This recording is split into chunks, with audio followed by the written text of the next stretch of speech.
Curtis, and we're High Valley. You're watching She'sGoneCountry.com. High Valley. Brad, Curtis, and Brian. Three of us really are brothers, and High Valley's in studio. Meet the boys from High Valley.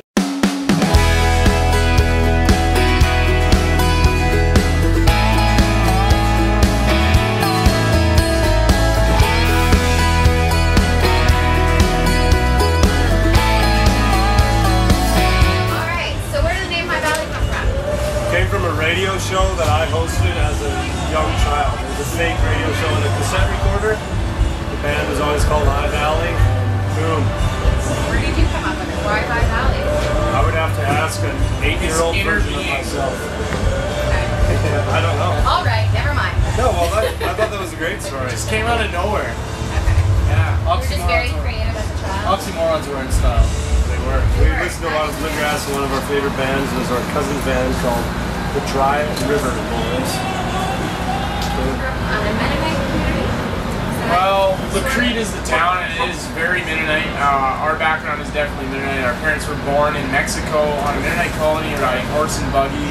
So yeah, that's our background, but we grew up a lot like how you would see us. Just kind of short hair. Slightly shorter on the sides and longer. Okay, so not what all of us think of Mennonite. No, our mom and dad were that way. Okay. But not us.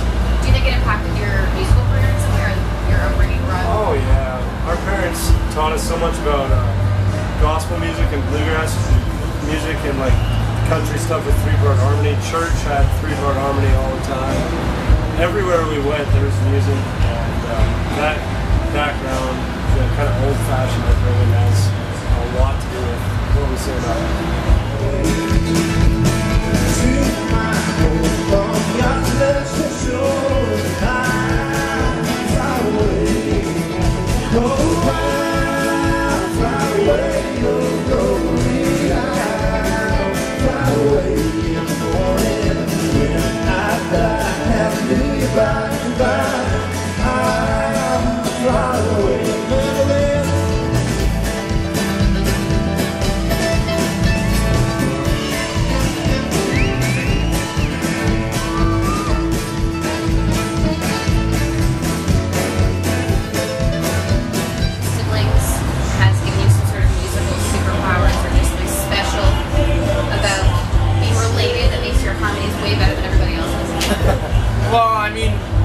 obviously, we are brothers, and people think that's cool. And yeah, I mean, our harmonies do blend really well when you've got the same blood. It's definitely to our advantage, and we're gonna milk it for all it's worth. Milk the blood. Milk the blood. It's getting a little bit weird. Yeah, that is weird. We're not that kind of website. Okay. Vampire, High Valley Vampire. Our next album is gonna be all vampire. Our next album is called Twilight. Yeah. Might as well milk that one. Oh no, that's a werewolf. Yeah, okay, I'm getting. Don't worry about it. I've heard you kind of describe yourselves as like a Dierks Bentley trio. If there was a trio of Dierks Bentleys, what does that mean? That means that we're not so pop and polished. Okay. Real country with 3 of us. Three of us. I guess that means we think Dierks is real country. Yeah. It's still fun, not like old school steel guitars and whatnot, but still acoustic instruments and rocking at that same time. You guys have been nominated for a lot of awards recently. I know you were nominated for Juno, you got CCMAs coming up this year, I believe you're nominated. Yeah. How has that kind of affected your career so far?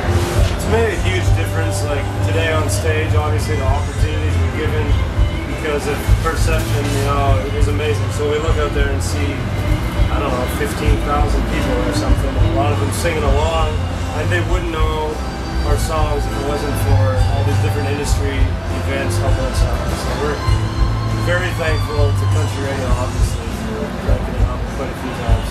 You guys worked with Paul Brand, I think, producing your album, or what was that like? Any time spent with Paul is the best.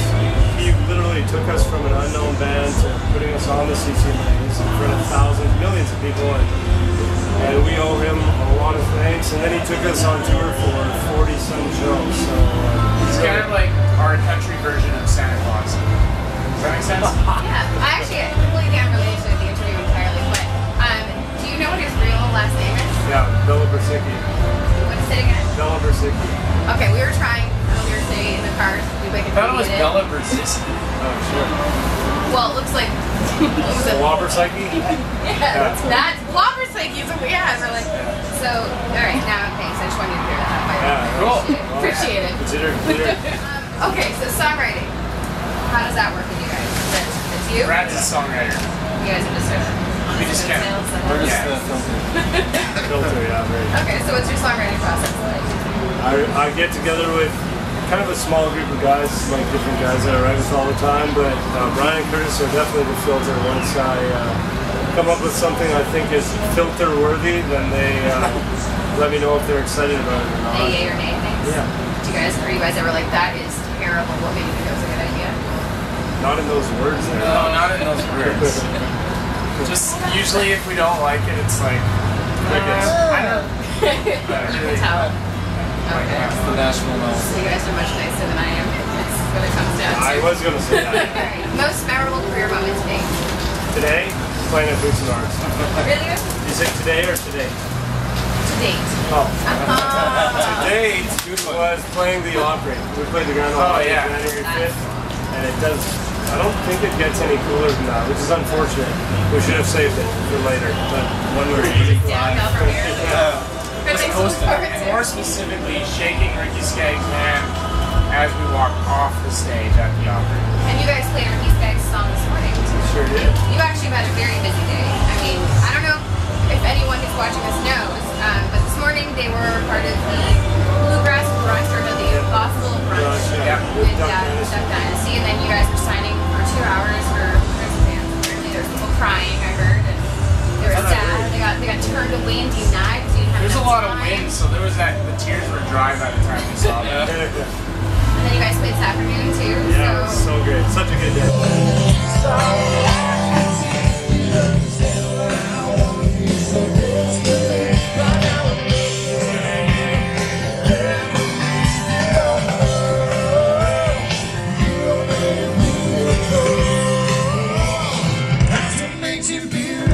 So you guys are pretty excited for this to be over, so you can relax, I'm assuming. No, I'm relaxed right now. Look at these.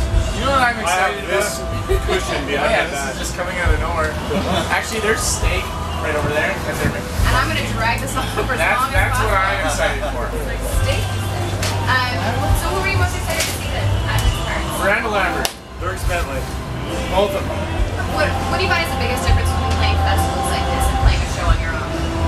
I mean, obviously there's tons of other artists and huge amounts of people. I mean, there was like 15,000 people here this morning. I mean, before anybody should have been out of bed.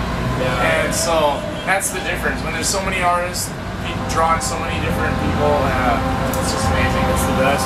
And also, we're about to do some of our own headlining shows in theaters. And for me, the main difference whenever we get to do that is here we're making so many new fans, whereas if we play a theater on our own, those are Our fans. our fans, and this is a different kind of. You're singing stuff and they're singing it back to you, whereas here, some of them are, and some of them are like, oh, I think I like that. So that's cool. So you gotta kind of branch out and meet new fans out there that maybe come to your headlining shows then. Hopefully. Yes. So speaking of, what's next for you guys? What can people look forward to? Well, we're playing a few headlining shows in Ontario, and then we're playing this, heading over to the CCMAs in September. So that's pretty awesome. Is there someone out there that you're listening to right now that you think people should know about that they might not be aware of? Or was there something you're listening to that all find out? I just found this band called Judah and the Lions, which is pretty awesome. I don't think hardly anybody's ever heard. They have like 800 followers on Twitter. How did you find this? Spotify. One of my friends shared the album. I was like, this is awesome. Do you guys have any suggestions? That's all I got. My main band that I didn't really care about before this last year or 12 months was Fun, and now I care about Fun. Is there a question that you've always maybe rehearsed, practiced with the year, or kind of hoped that someone would not ask you, you never had the opportunity to Yes. answer? If I gave you this $3 million check, would you please cash it in your own personal bank account? Yes, I would. We're almost done, but just to tie it up, I was hoping we could play a little game. I was hoping that too. Almost. You look like Monopoly? you're- Are we playing Monopoly? Do you have 3 hours? speed aspect round. where you get to your stage? Scrabble. Didn't think so. Scrabble. Make it Scrabble. Hour and a half. High Valley's worth like 87 points in Scrabble. I was thinking like a 2-minute game. If I Oh, think okay, it was sure, better whatever. for you, but it's kind of a most likely to game. Oh, sweet, yeah. I want you guys to call each other out on Okay. some things. Succeed. Okay, so not one of those. Who would most likely consider themselves to be unofficial band leader? Brad. Do you guys agree with that? Yeah. Let's make it official. Yeah, it's official. It might even be official. I wrote it on a mortgage application last week, so hopefully it's Here, sign Sign by hand. Sign this document. Yeah. Okay. There you go. All right. This is fast. So At this far. rate, yeah. Who would most likely take the longest to get ready in the morning?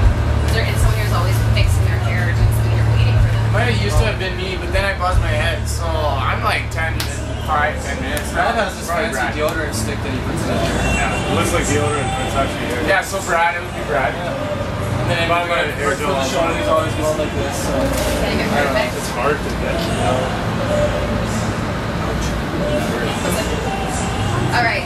Is there one of you that would be most likely to be late for something really important that you're always like, again? Or anything like that? Either me or Brian. Depends what time of the Which morning. one, Brad? Which one? I'd say it's tied. You're like, but not me. Lately, Curtis a little more, but probably overall. Okay. But So how late are we talking? how late are you? Like 2 minutes or? No, like to the point where you're like, come on. I'm always late. There's gonna be one of you that's kind of late a lot for things, you know? Usually not later than 10 minutes. Ryan and Curtis are normally a little bit late. So we just change our time by 10 minutes Good and for then you. lie. And then we lie about when we're leaving. I actually know that. Tricky. When I say log at 150, it actually means 2 o'clock. Smart. So I just That's why he's the band I just leader, kind of you do guys. Take note. Is there one of you who'd be most likely to get lost going somewhere with like terrible sense of direction? Once again, the two-way tie the other day, they were both driving. We were driving to a festival, and all of a sudden I get this text, hey, we drove 60 kilometers in the wrong direction. Oh, I wasn't driving. I was driving. My The bad. GPS. Yeah, but we weren't using it. We weren't using it. It was muted. Because it was so easy. I headed out of town the wrong way. I can't justify it. It was what stupid. happened. You're like, oh, I'm fine. I don't even need the GPS. I got lost in Saskatchewan. Didn't we all? Is there one of you who is the most gullible that just sort of falls for anything? You could trick and believing things that aren't necessarily true. Yeah. Definitely not Brian, because Brian knows the encyclopedia backwards and upside down. Yeah, but I don't know. We're very good. Sometimes you fall for stuff. We're very good at making people figure out who else is gullible. Or I'm gullible. I've never been called gullible. Well, you know what? I'm gonna find out tomorrow. You're gonna And put it to the test? yeah, I'll let you know. Is there one of you that would be most likely to pull a practical joke or a prank? We are the most boring band in the Oh, world. great. I know, all your questions. I'm sorry, we don't do practical jokes, we're too practical. we don't really prank each other. We do impractical jokes, like What? say funny things, which isn't practical. I hid in my mother-in-law's pantry the other day and screamed in her face when she opened it to grab the cornflakes. That's just more strange. She almost died. Big feelings. That just sounds cruel. Yeah, I know. I kind of want was really mean to your to make a family? shirt that says I hid in my Sorry. mother-in-law's pantry. All right, well, my last one. Who's most likely to be the last one to get a joke? Me, Curtis. Yeah. And then when he does get it, he's like, oh, And then I get it. It's funny, but you won't And laugh. then he just ruins your joke. Yeah. Just takes your thunder. Oh, perfect. Did you say steak? I think Steak. I separate good jokes from bad jokes. That's what I need. Is it filter? Filter, there you go. You got your place there. Yeah. Leader and filters. Well, thank you so much. It was great meeting you guys. I appreciate that you took the time to talk to us. Thank you. Work on some The practical bottom of jokes. my heart. I'm sorry about all our answers that I gave. Like, I think most bands would have had way cooler answers. But we have It's other alright. places. Don't ever ask us cool questions. Ask us questions about food.